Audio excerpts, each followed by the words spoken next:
head over to DodgersNation.com.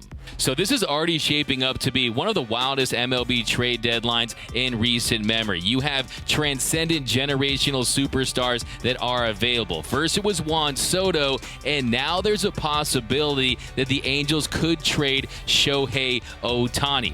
Earlier in the week, John Heyman tweeted out, Angels listening on everybody, and for the first time that includes Ohtani. One rival says they want your 4 top prospects. Rivals all believe it is a major long shot that Angels ownership ultimately okays a Shohei deal. And then this morning, MLB insider John Morosi, he tweeted out, while a Shohei Ohtani trade is viewed as unlikely, sources say the Dodgers have tried to engage the Angels regarding the possibility of acquiring the superstar. Many in the industry are skeptical that Ohtani would be dealt to the Angels' geographical rival. So first order of business, let's break out the Dodgers rumor meter. And for this rumor that has the Angels finally listening to offers regarding Shohei Ohtani, the Dodgers contacting the Angels to try to engage in trade talks regarding MLB The Shohei, I'm going to give this one a 2 Dodger Dogs. A 2 Dodger Dogs, that's where it stands. And you know the Dodgers, they're always going to do their due diligence. Andrew Friedman, he said last week that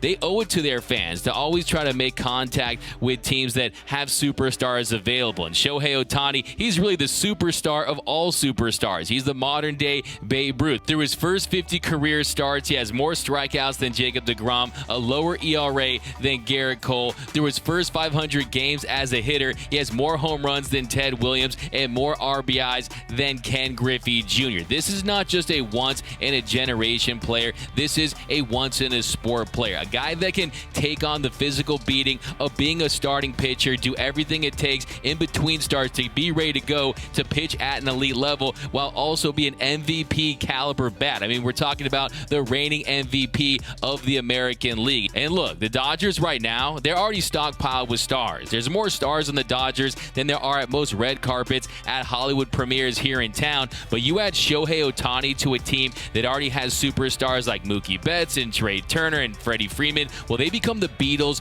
of baseball. They will be a traveling rock group. Every single stadium they go to, it's already sold out. Tons of Dodger fans everywhere. The TV ratings, they're already really, really good with the Dodgers on. But you add Shohei Ohtani to that mix, and you see even more of a packed house. You see even more of a surge when it comes to TV ratings. And just to have Shohei Ohtani on a team that is going to be in the postseason and a World Series contending team, it's going to be great for the sport of baseball. So will the Dodgers actually get a deal done for Shohei Ohtani before the August 2nd MLB trade deadline, before the clock strikes 6 p.m. Eastern? I think it's still highly unlikely, but things can change because we're talking about Andrew Friedman. Andrew Friedman has made miracles happen since becoming the president of baseball operations for the Dodgers. And look at some of the players that he has acquired. Some of these players that the Dodgers weren't even in on. Some of these players that the Dodgers weren't supposed to get. We're talking about Mookie Betts. We're talking about Trey Turner. We're talking about Max Scherzer, who was a San Diego Padre for 3 hours before coming to the Dodgers, right? And then, of course, you've got Freddie Freeman. Freddie Freeman was supposed to be a lock to be a Brave. Well, he's in Dodger blue. So if anyone can pull this off, it is Andrew Friedman. And we know the Angels, they're in Anaheim, the home of Disneyland. And Walt Disney once said, if you can dream it, Andrew Friedman can do it. So we'll see what he does. And what I think has happened is Friedman and the brain trust of the Dodgers, they've contacted the Angels and said, hey, we're interested in Shohei. What's the price? What will it cost? What will it take to get this generational superstar, this once-in-a-sport level player? What will it cost? And if it is the top 4 prospects, I think the Dodgers would do that in a heartbeat. If it's giving up Diego Cartaya and Bobby Miller and Michael Busch and Andy Pages, I think the Dodgers would do that. But you've also heard stories that the Angels, they want some big league ready talent. So let's look at some trade possibilities here for Shohei Ohtani. If it is the top 4 prospects and that gets a deal done, which I don't think it will. Here, you have Diego Cartaya, Bobby Miller, Andy Pages. And then here's the deal where you keep some of the top prospects, but you include Dustin May, Gavin Lux, and then some prospects, Michael Bush, Maddox Bruns, and Jorge Ramos. So we just don't know what the true price tag is for Shohei Ohtani. Still has a year and a half left of team control. You get him for 2 postseason runs, and then he'll hit free agency when he's 29 years old. And there are some injury concerns with Shohei. He's already undergone Tommy John surgery once. You see his split, you see the high velocity. Could he have Tommy John surgery a second time? There has been some talk about that. How long can he sustain being a major league pitcher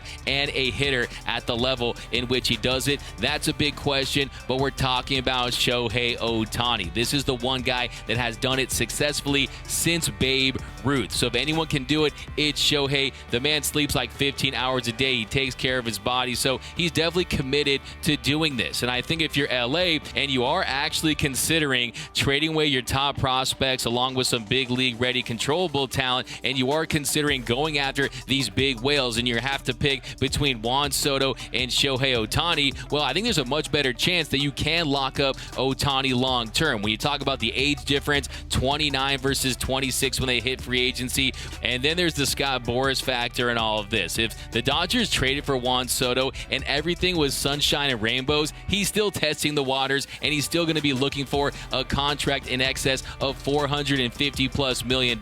You've heard the rumors out there that he could be the guy that signs a $500 million deal, a $500 million for a baseball player. So I think the Dodgers' chances of signing Shohei to a long-term contract are a lot better than they are with Juan Soto. Now, when it comes to the Dodgers and their negotiations with Perry Manayasin and Artie Moreno of the Angels, I think the big question is, how do you actually get them to the table to have serious talks about an Ohtani deal? Because we know that Artie Moreno, he's not a big fan of the Dodgers. He thinks he's the Los Angeles Angels of Anaheim, of California, of United States, of Earth, of Galaxy, of Universe, or whatever it may be. But he also has some ill will towards them after the Jock Peterson trade fell through. And would he really want to give his biggest superstar, his biggest attraction to the Los Angeles Dodgers? Could you imagine the look on Artie Moreno's face if Shohei Ohtani won World Series MVP with the Los Angeles Dodgers in a Dodgers uniform? It'd be priceless. But the reality is, if he wants to do what's best for his organization, he moves Ohtani while his value is at its peak, because we know they're not going to be able to re-sign him. Can they even afford it at this point? Would they want to pay him? And would Ohtani want to sign with a team that's not close to contending? And look, Artie, Mr. Moreno, owner of the Angels, if you're listening, if you're watching, you had some success early when you bought the team. You made the postseason 5 of the first 7 seasons, but you haven't made the postseason since 2009, and in that year, the Halos were a first-round exit. So clearly, you're not doing things right in Anaheim. You have to find a way to build a sustainable contender. You need depth in your organization. You can't always have these big, shiny toys. That's not how you win in baseball. Look, the Angels right now, they're like that meme with the Bugatti, a $2 million car, and just kind of a whatever house. Some people would say this house is trash. To me, I would take this house any day of the week. It's probably like a $750,000 house in Los Angeles. But this is how it is in Anaheim. You have Trout as the Bugatti, you have Ohtani as the Bugatti, and then you just don't have a solid organization. You don't have the ancillary parts, the pieces that can really make the Angels a legitimate contender. So in order to do that, you have to flip what you have for assets. And the Dodgers, they have the prospects, they have the big league ready talent, they have the resources to get a deal done. Just ignore the fact that they're the Dodgers, because I don't care what you do. You could win the next 2 or 3 World Series championships, the next 5, the next 7, and it's still going to be a Dodger town. Southern California is very much a Dodgers. Look, we're talking about a franchise that dates all the way back to Brooklyn. You're never going to catch the Dodgers in the same way as the Clippers are never going to catch the Lakers, so don't even worry about it. If you want to maximize your return on Shohei Ohtani, you make that deal with the Dodgers. And I think if you're the Dodgers, Shohei Ohtani makes a lot of sense, because yes, he is Matt Olson at the plate as a left-handed batter that can slug,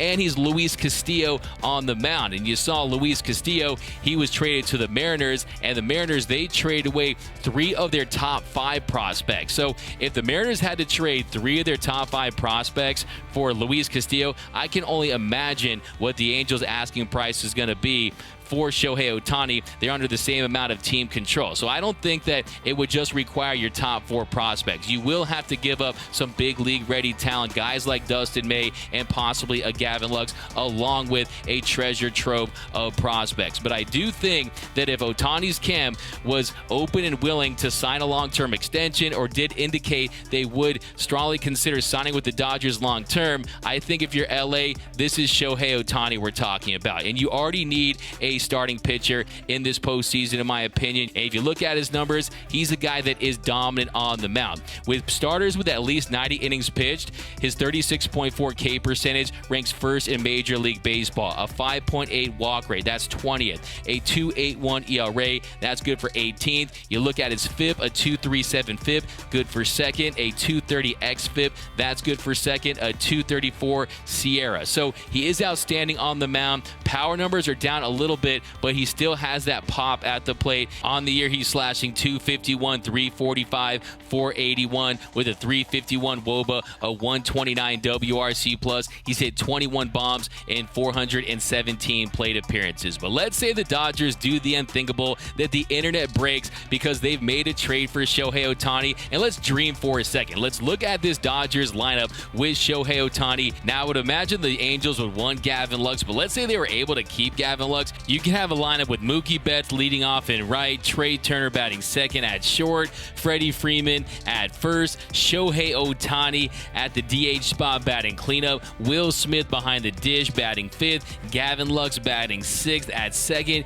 JT at third batting seventh, Belly batting eighth in center field, and CT3 batting ninth in left. But let's say they include Gavin Lux in the deal. Another lineup could be Mookie, Trey, Freddie, Shohei, Will Smith, JT, Cody Bellinger, Trace Thompson in left possibly, and then Chris Taylor at second. So there's a lot of machinations and iterations you can do of that Dodgers lineup if they were able to add Shohei Ohtani. Anytime you're talking about a player of Shohei Ohtani's magnitude, you're talking about some of the big name players. And you can't get too in love with some of these players. What I always say, fall in like with players, don't fall in love unless they're under contract for 12 years like Mookie Betts. But you're talking about a generational talent, someone that is probably the last of his kind when you talk about how dominant he is on the mound and what he can do at the plate. And just imagine him in Dodger blue. It would be an absolute show every single night at Dodger Stadium. He's already said he likes playing at Dodger Stadium, but